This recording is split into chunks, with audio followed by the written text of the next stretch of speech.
Hi friends, welcome to ఒరే మచ్చా YouTube channel. వచ్చే T20 ప్రపంచ కప్కు సంబంధించి బీసీసీఐ మాత్రమైతే భారత్ జట్టును అయితే ప్రకటించడం జరిగింది. ఈ 15 మందిలో మన టీమిండియా యొక్క ప్లేయింగ్ 11 ఎలా ఉండబోతుంది, ఏ విధంగా ఉండబోతుంది, ఏ ప్లేయర్లకు ఛాయిస్ దొరికే అవకాశం ఉంది, ఎందుకు వీళ్ళని తీసుకుంటారు అనే రీజన్తో పాటు పూర్తి డీటెయిల్స్ తెలుసుకునే ముందు మా ఛానల్ సబ్స్క్రైబ్ చేసుకోండి. పక్కన ఉన్న బెల్ ఐకాన్ మాత్రమైతే క్లిక్ చేసి పెట్టుకోండి. ఫర్దర్గా మేము వీడియోలు అప్లోడ్ చేసినప్పుడు మీకు నోటిఫికేషన్ వస్తుంది. వచ్చే టీ20 ప్రపంచ కప్కు వచ్చేసరికి జూన్ 1 నుంచి అయితే స్టార్ట్ కానుంది. దాదాపు నెల రోజుల పాటు అయితే టీ20 ప్రపంచ కప్ అయితే జరగనుంది. టీ20 ప్రపంచ కప్లో మన భారత్ షెడ్యూల్ అయితే అన్ని మ్యాచ్లు కూడా అమెరికాలోనే జరగనున్నాయి. టీ20 ప్రపంచ కప్కు బీసీసీఐ మాత్రమైతే మన టీమిండియా జట్టును అయితే ప్రకటించడం జరిగింది. 15 మందితో కూడిన జట్టును మాత్రమైతే నిన్న. అయితే 15 మందిలో మన ప్లేయింగ్ 11 మన టీమిండియా ఏ విధంగా ఉంటుంది, ఎలా ఉంటుంది అనేది చాలా అంటే చాలా ఉత్కంఠంగా అయితే ఎదురు చూస్తున్నారు. 15 మెంబర్స్ ప్లేయింగ్ 11 చోటుకైతే చాలా మందికి ఆటగాళ్ళు అయితే పోటీ పడుతున్నారు అని చెప్పుకోవచ్చు. వీరిలో చూసుకుంటే కొంతమంది ప్లేస్ అయితే ఫిక్స్ అయినట్టు విరాట్ కోహ్లీ, అదేవిధంగా రోహిత్ శర్మ, జస్ప్రీత్ బుమ్రా, సూర్యకుమార్ యాదవ్, హార్దిక్ పాండ్యా వీళ్ళ ప్లేస్లు మాత్రం అయితే దాదాపు ఫిక్సింగ్గానే ఉంటాయి. మిగిలిన కొన్ని ప్లేసులకు మాత్రమైతే కొన్ని చేంజెస్ మాత్రమే ఉండనుండే. ఆ ప్లేస్లో వచ్చేసరికి ఎవరెవరు సూట్ అవుతారు అనేది అయితే చూద్దాం. ఓపెనింగ్ పొజిషన్లో రోహిత్ శర్మ చేస్తారా లేకపోతే విరాట్ కోహ్లీ చేస్తారా అనేది అయితే ఉంది.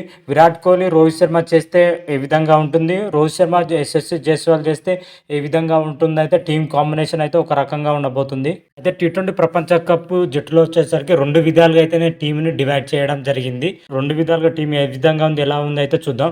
ఫస్ట్ ఓపెనింగ్ పొజిషన్లో వచ్చేసరికి విరాట్ కోహ్లీ, అదేవిధంగా రోహిత్ శర్మ ఓపెనింగ్ చేస్తున్నారు. 1 డౌన్గా వచ్చేసరికి సూర్యకుమార్ యాదవ్ 1 డౌన్గా వస్తాడు. ఆ తర్వాత 4వ పొజిషన్లోకి వచ్చేసరికి రిషబ్ పంత్ 4వ పొజిషన్లో ఆడే అవకాశం అయితే ఉంది. 5వ పొజిషన్లోకి వచ్చే శివం దుబే ఆడే అవకాశం ఉంది. అదేవిధంగా 6వ పొజిషన్లో హార్దిక్ పాండ్యా, 7వ పొజిషన్లో రవీంద్ర జడేజా, 8వ పొజిషన్లో కుల్దీప్ యాదవ్, ఆ తర్వాత ప్లేస్లో వచ్చేసరికి జస్ప్రీత్ బుమ్రా, ఆ తర్వాత హర్షదీప్ సింగ్, ఆ తర్వాత మహమ్మద్ సిరాజ్ ప్లేయింగ్ 11లో చోటు దక్కే అవకాశం అయితే ఉంది. ఈ ప్లేయింగ్ 11లో చూసుకుంటే బ్యాటింగ్ డెప్త్ వచ్చేసరికి 7th ప్లేస్ వరకే బ్యాటింగ్ డెప్త్ అయితే ఉండడం జరిగింది.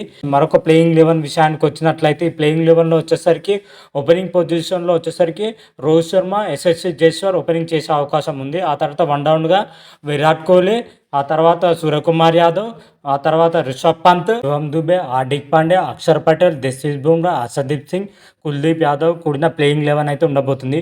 ఈ ప్లేయింగ్ 11లో చూసుకుంటే 8 దాకా బ్యాటింగ్ లైనప్ అయితే ఉండడం జరిగింది. ఎందుకంటే ఆడు ఆల్రౌండర్ ముగ్గురు ఉన్నారు. అదేవిధంగా బ్యాటింగ్ లైనప్ ఉంది.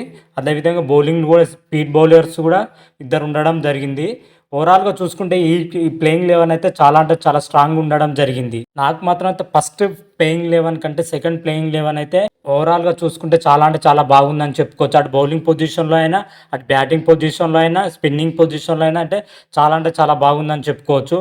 బౌలింగ్ పొజిషన్లో చూసుకుంటే జస్ప్రీత్ బుమ్రా, హర్షదీప్ సింగ్, కుల్దీప్ యాదవ్, అక్షర్ పటేల్, హార్దిక్ పాండ్యా, అదేవిధంగా మనకు బౌలింగ్ ఆప్షన్లో వచ్చేసరికి శివం దుబే, యశస్వి జైస్వాల్ కూడా బౌలింగ్ చేసే అవకాశం అయితే కనిపిస్తున్నాయి. 6 ప్లేయర్లు అయితే బౌలింగ్ చేసే అవకాశం అయితే కనిపిస్తుంది ఈ ప్లేయింగ్ 11లో చూసుకుంటే. అదేవిధంగా మన బ్యాటింగ్ పొజిషన్లో చూసుకుంటే అక్షర్ పటేల్ 8th ప్లేస్ దాకా మన బ్యాటింగ్ చేసే అవకాశం అయితే కనిపిస్తుంది. ఓవరాల్గా టీమ్ కాంబినేషన్ అయితే ఈ ప్లేయింగ్ 11 అయితే సూపర్గా ఉండడం జరిగింది. సెకండ్ ప్లేయింగ్ 11 వచ్చేసరికి మనకు మెయిన్గా మిడిల్ ఆర్డర్లో స్ట్రాంగ్ ఉండాలి. ఎందుకంటే మిడిల్ ఆర్డర్లో శివం దుబే మాత్రమైతే అద్భుతంగా రాణిస్తాడు, సత్తా ఉన్న ప్లేయర్. ఎందుకంటే స్పిన్ పైన అయితే శివం దుబే సిగాలు ఎత్తుతాడు, అది అందరికి తెలిసిన విషయమే. అందుకే శివం దుబే మాత్రమైతే ప్లేయింగ్ 11లో ఖచ్చితంగా ఉండాలి. అదేవిధంగా హార్దిక్ పాండ్యా కూడా ఉండాలి. ఎందుకంటే హార్దిక్ పాండ్యా కానీ బౌలింగ్ కానీ అదేవిధంగా బ్యాటింగ్ కానీ చేయగల సత్తా ఉన్న ప్లేయర్. అదేవిధంగా అక్షర్ పటేల్ వచ్చేసరికి అటు బౌలింగ్తో పాటు బ్యాటింగ్తో కూడా రాణించగల సత్తా ఉన్న ప్లేయర్ అని కూడా చెప్పుకోవచ్చు. వీళ్ళు ముగ్గురు అయితే ఆల్రౌండర్ కోటాలో మనకైతే చాలా అంటే చాలా కీలకంగా అయితే మారున్నారు ఈ ప్లేయింగ్ 11లో. అదేవిధంగా మనకు ఇంకో బౌలింగ్ ఆప్షన్ కూడా ఉండదు. యశస్వి జైస్వాల్ బ్యాటింగ్తో పాటు బౌలింగ్ కూడా రాణించే సత్తా ఉన్న ప్లేయరు.